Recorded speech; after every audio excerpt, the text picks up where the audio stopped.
स्वादनी सफर channel में स्वागत है। आज आप बनावाना है मिक्स भजिया बटाकाना मरचाना और डूंगळीना। एना माटे आपणे लई लीधो है 500 ग्राम चणानो लोट, 200 ग्राम जेवा मरचा लई लीधा है, जाडा होय एवा बटाका लई लीधा है, एनी चिप्स पाड़ी लीधी है, डूंगળી है एकदम झीणी समारी लीधी है। हवे आपणे चणानो लोट लई लीधो है 500 ग्राम। एमां आपणे मसाला एड करीशुं।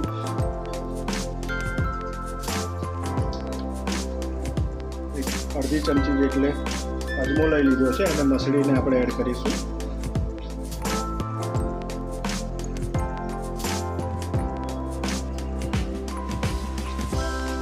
એટલે એની સ્મેલ સારી આવે। अर्धी चमची જેટલું ધાણા જીરું પાવડર, अर्धी चमची જેટલું હળદર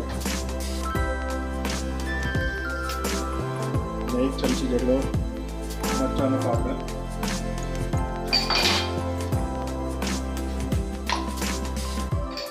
स्वाद प्रमाण आपणे मीठું લઈ લીધું છે।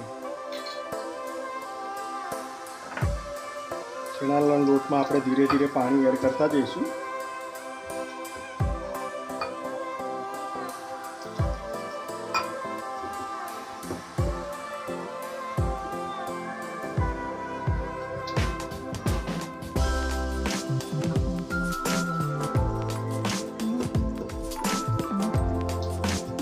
આવી રીતે ધીરે ધીરે પાણી એડ કરવાનું એટલે રોટલીઓ ના બાજી જાય લોટમાં।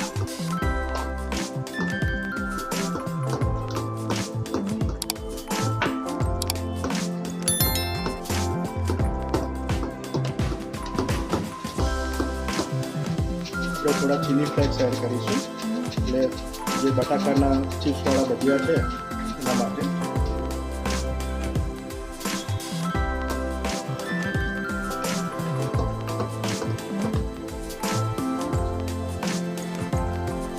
જોઈ શકો છો આપણું ચણાના લોટનું બેટર તૈયાર થઈ ગયું છે। આવી કન્સિસ્ટન્સી રાખવાની છે, બહુ પાતળી બી નહીં રાખવાની, બહુ જાડી બી નહીં। આપણે હવે તેલ ગરમ કરવા મૂકી દઈશું।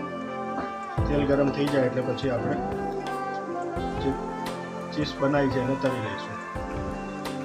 બટાકાની ચિપ્સ આપણે એડ કરી દીધી છે ચણાને। એક વખત આપણે જોઈ લઈએ કે તેલ ગરમ થઈ ગયું છે કે નહીં। તો તેલ ગરમ થઈ ગયું છે। જે આપણે ચિપ્સ કરી દઈએ તળવા માટે એડ કરી દઈશું।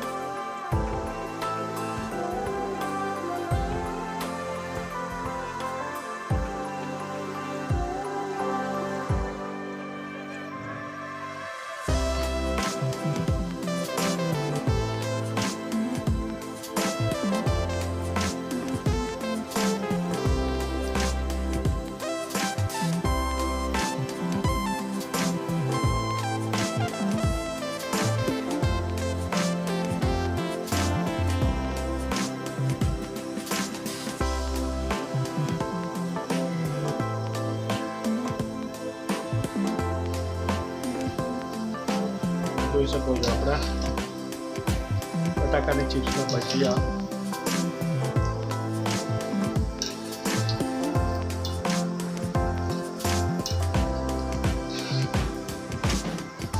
એને થોડા 1 થી 2 મિનિટ સુધી તેલમાં ચડવા દઈશું। જોઈ શકો છો આપણા બટાકાની ચિપ્સના ભજીયા તૈયાર થઈ ગયા છે।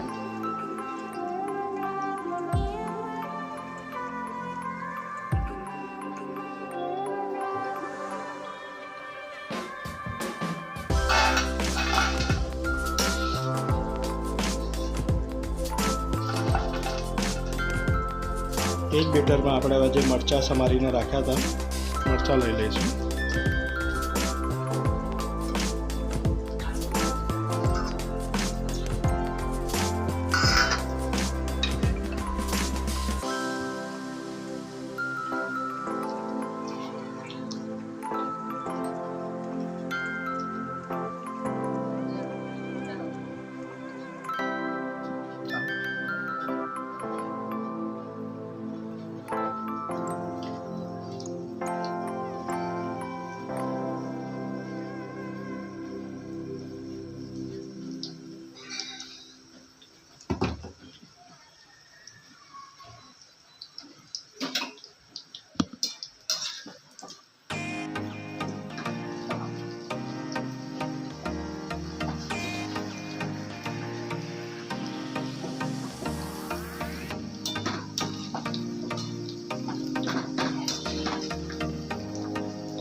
શકો છો આપણા મરચાંના ભજીયા બી તૈયાર થઈ ગયા છે. હવે ડુંગળીના ભજીયા બનાવી દઈશું.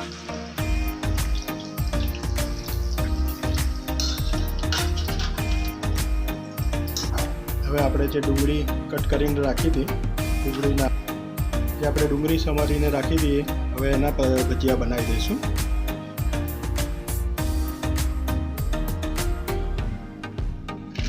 એના અંદર થોડો ચણાનો લોટ એડ કરીશું.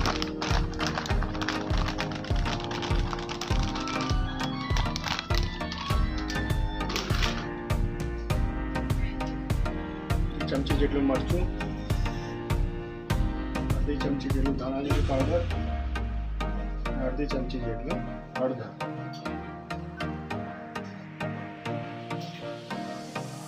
સ્વાદ પ્રમાણે મીઠું.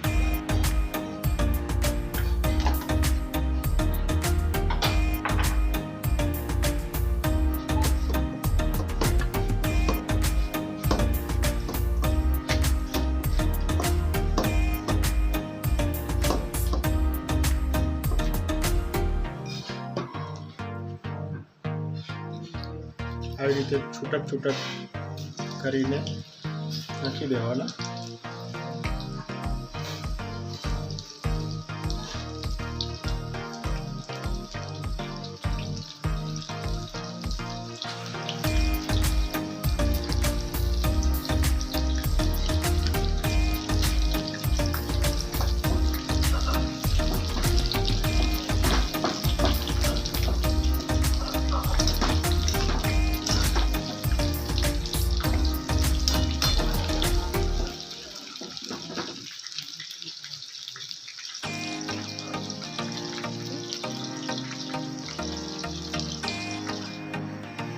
જોઈ શકો છો આપણા ડુંગળીના ભજીયા બી તૈયાર થઈ ગયા છે. હવે આપણે સર્વિંગ પ્લેટમાં કાઢી લઈશું. જોઈ શકો છો આપણા મિક્સ ભજીયા તૈયાર થઈ ગયા છે. એની ઉપર ચાટ મસાલો એવું તમે કંઈ નાખવું હોય તો નાખી શકો છો. અને આપણે ડુંગળી અને મરચાં સાથે સર્વ કરીશું. સરસ લાગે છે આવા ચોમાસામાં મિક્સ ભજીયા. અમારી ચેનલને લાઈક કરો, શેર કરો અને સબસ્ક્રાઈબ કરો. અને ગમ્યું હોય તો કોમેન્ટ કરજો કે શું ગમ્યું છે. તો અમે તમારા સુધી આવી અવનવી વાનગીઓ પહોંચાડતા રહીએ. Thank you so much.